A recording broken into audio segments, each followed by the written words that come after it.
Welcome to Comic Chop News. I'm Dan, and we're going to start our countdown to the new It Chapter 2, the sequel based off of Stephen King's novels by Andy Muschietti. Oh my god. Anyway, we're going to start with the TV movie from 1990, and this episode will focus on the first part. The first TV movie was directed by Tommy Lee Wallace, who some of you may know if you're a horror fan, of course, from Halloween. He was the line producer, and I think he was the editor as well. And he played Michael Myers during the scene where they destroyed the closet. Also, he directed Halloween 3 and got writing credit for it, which he, in one of the documentaries, said was the worst writing credit he could ever get. So, the movie starts with showing little scenes of Derry. It's overcast, it's about to rain. This mother's calling her child playing in the yard into the house to get out of the oncoming storm. And as she's coming, you hear this voice calling, and she goes, "Who are you?" And then you see the image of Pennywise for the first time, and it's Tim Curry. Tim Curry made an interesting choice where sometimes Pennywise was, I would never say he was totally scary, but there was creepy, and he kind of liked to have his little jokes. Like, especially later on in the movie where he starts making, these weird jokes in the library.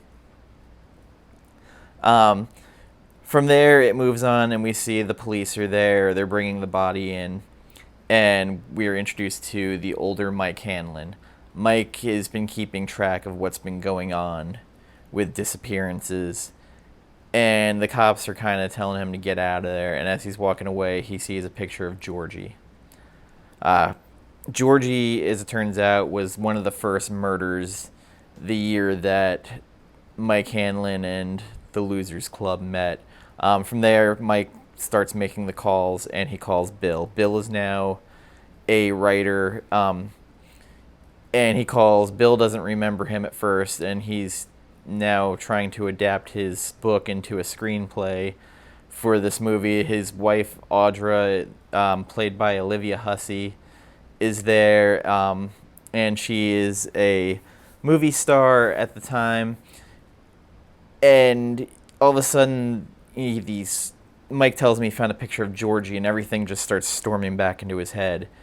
And he starts stuttering, and we find out that Bill was a stutterer as a kid.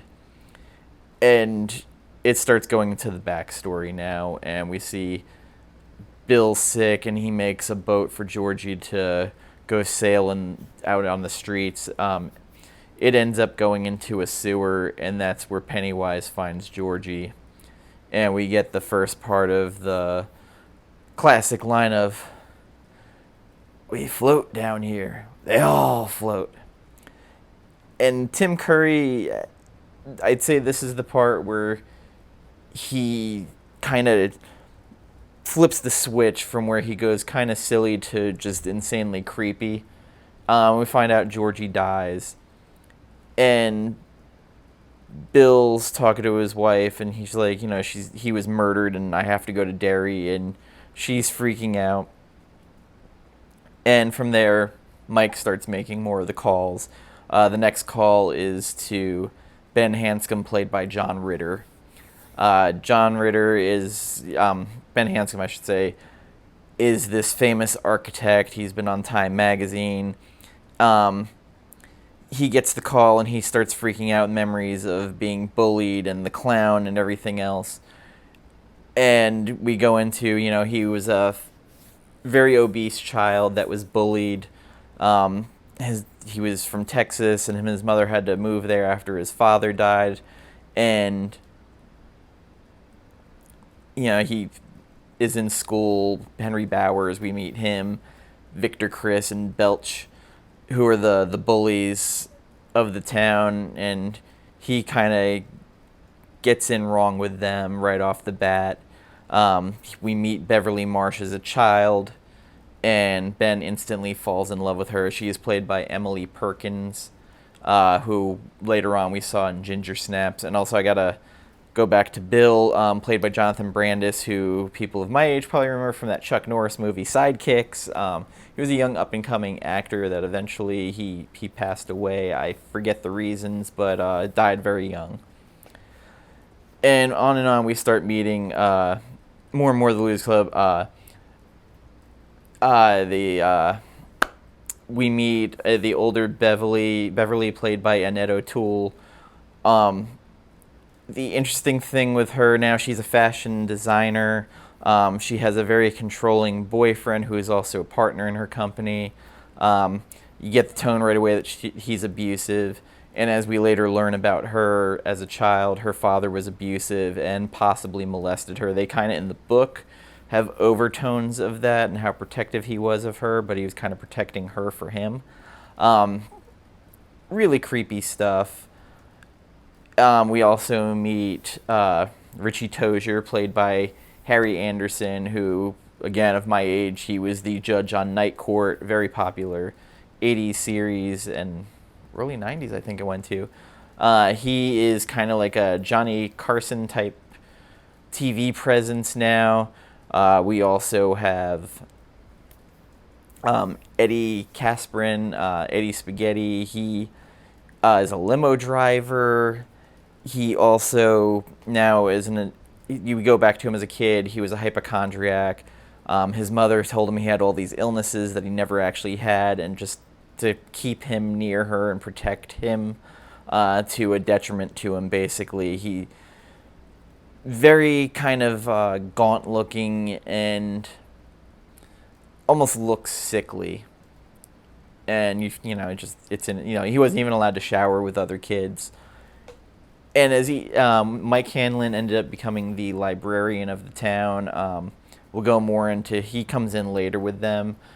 We also have Stan Uris, who for some reason Stephen King just hammers in the book and the show all these Jewish jokes. He's the Jewish Boy Scout, basically. Weird choices, but okay. So as we go through, after the murder, Ben has his run-in with Pennywise. He falls down, I guess I'm not even sure what to call it, like a hill off a bridge as he's tumbling with Henry and them. And he ends up meeting the other members of the Losers Club, becomes friends with Eddie and Bill. And from there, they meet Beverly, and Ben writes her a poem. January Embers, Winter's Fire.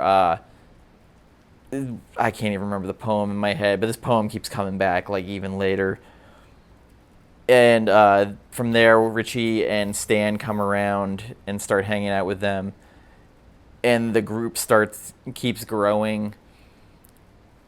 And Pennywise starts appearing to them at different times, where for Eddie in the movie, he's forced to go take a shower, and some of the worst claymation I've ever seen happens of Pennywise coming out of the shower drain and then spinning back around down. Beverly starts hearing voices down the drain, and just blood shoots everywhere, and the kids all have to clean it, and only together could they get it clean. Richie is attacked by Pennywise as the Wolfman. Ben walks by the well house, and he sees his dad at first, but then his dad turns into Pennywise. And that, of course, is going to freak you out, seeing your dead dad telling you to come down. They all float. Stan had an encounter at another time where seeing these drowned kids. They don't actually show that in the movie, but in the book they explain what happened.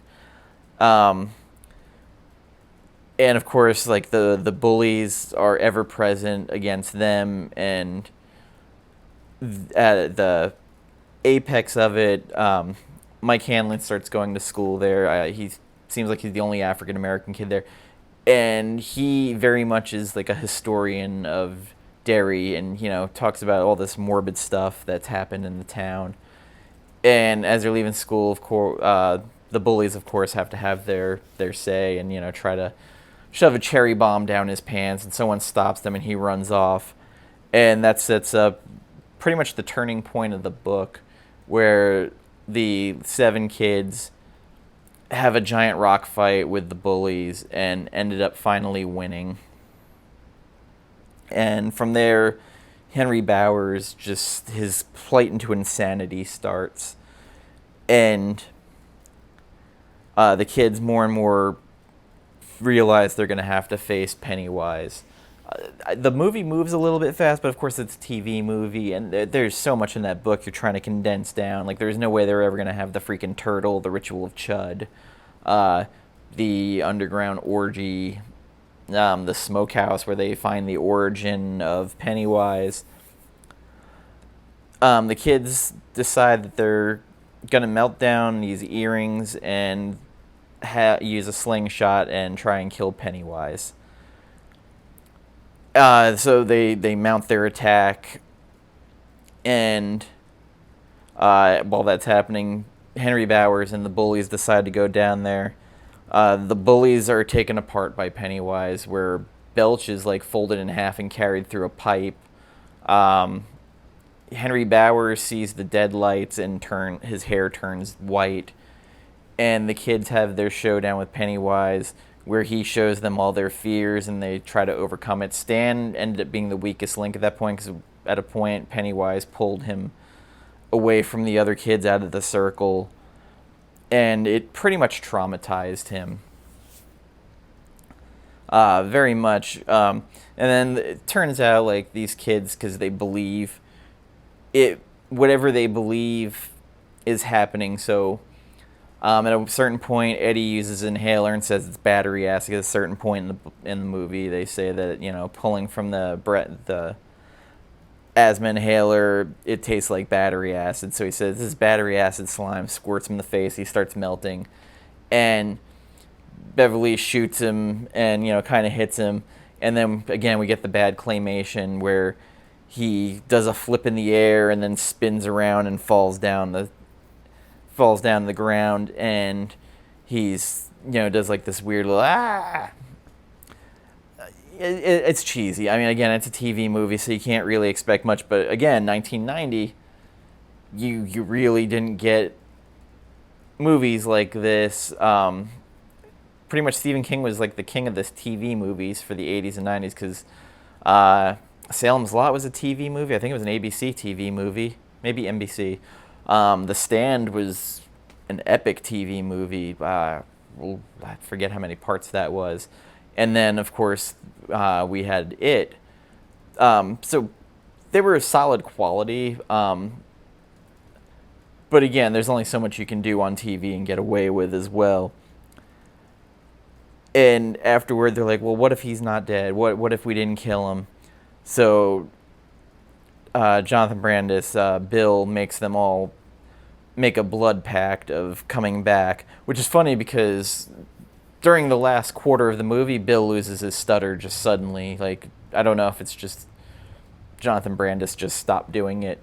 Anyway, I thought that was interesting. I just rewatched it today. And basically, they're trying to get Stan. Stan was the last one, like, I don't want to do this. And then he unwillingly agrees that he'll come back. And then he after he gets the call, he on the phone, he's tugging his ear, which is something he did when he was freaked out as a kid. He'd start tugging his ear.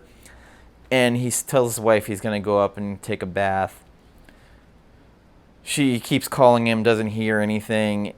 And she comes up, opens the door, and starts screaming. We pan over. And on the bathtub wall, he's written "It" in his own blood. And he's cut his wrists open and killed himself. He chose to kill himself rather than have to go through that again.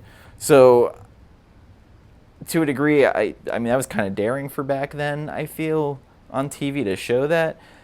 And also it expresses, like, how traumatized this experience was from as a kid, that just, even not having his full memory of the experience back, he would rather kill himself than have to do that again. And that's when the movie ends. So I'm going to grade this as, I'm going to grade each part. So for this one, and given how long ago it was and how technology and everything's progressed, I'm going to stay in the time period, because this part I'll give a 6. I thought the kid actors were really good. I mean, Emily Perkins, I loved her in Ginger Snaps. Jonathan Brandis was an up-and-coming young actor. Seth Green was in a lot of movies, a lot of character roles, like where he was kind of like off to the side, but he was in the movies. The other kid actors I didn't know, but they were pretty solid in it. And of course, John Ritter. I'm an 80s kid. I love John Ritter. Some of the other actors I wasn't too familiar with. Annette O'Toole, if you watch Smallville, you definitely know her as Ma Kent. And I thought she did a good job. Weirdly, Mike Hanlon in this movie, I always felt like his character was one of the more compelling, because he became the basically custodian, the watchman of Derry. All of them left and became successful, and he stayed. He was the last light on watch. Yes. Anyway, I'm gonna give this a 6 out of 10. Maybe if I was rating it against the current movies, I'd have it lower. But it was entertaining enough, and I remember watching it in high school, that there was generally a lot of people who got creeped out by this movie, and I liked it enough. And again, they showed it in 2 parts. That's why I'm kind of grading it in 2 different parts. Plus, it gives me extra content for next week, and then to do the It remake or reboot, whatever you want to call it, Chapter 1. I ended up buying the DVD. It was super cheap online. I think I got it for like $7. Worth the pickup just to have your collection. And it's totally worth a watch. I don't know if it's worth a buy, but for as cheap as it was, it's something to throw on, on a cold, rainy night. And Halloween time also, it's just something fun to put on. And also, it's violent, but it's not violent enough that your kids can't watch it with you, and you can creep the shit out of them just because of the scary clown. Now, was Tim Curry as scary as the Bill Skarsgård? Totally different entities. Totally different the way they play it, and Bill Skarsgård made it a point to not try and ape Tim Curry. Tim Curry was great in what he did. He made an acting choice and went with it. And Bill Skarsgård went a complete other way for his Pennywise, even to the way he did his facial gestures. Totally worth watching and just examining the way they both play Pennywise. This one seems to be a little bit more playful. The other one is completely more sinister. So with that, I'm going to end Chapter 1 of the 1990 It TV movie. And comment, like, subscribe, share, and thank you, and join us next week for Part 2.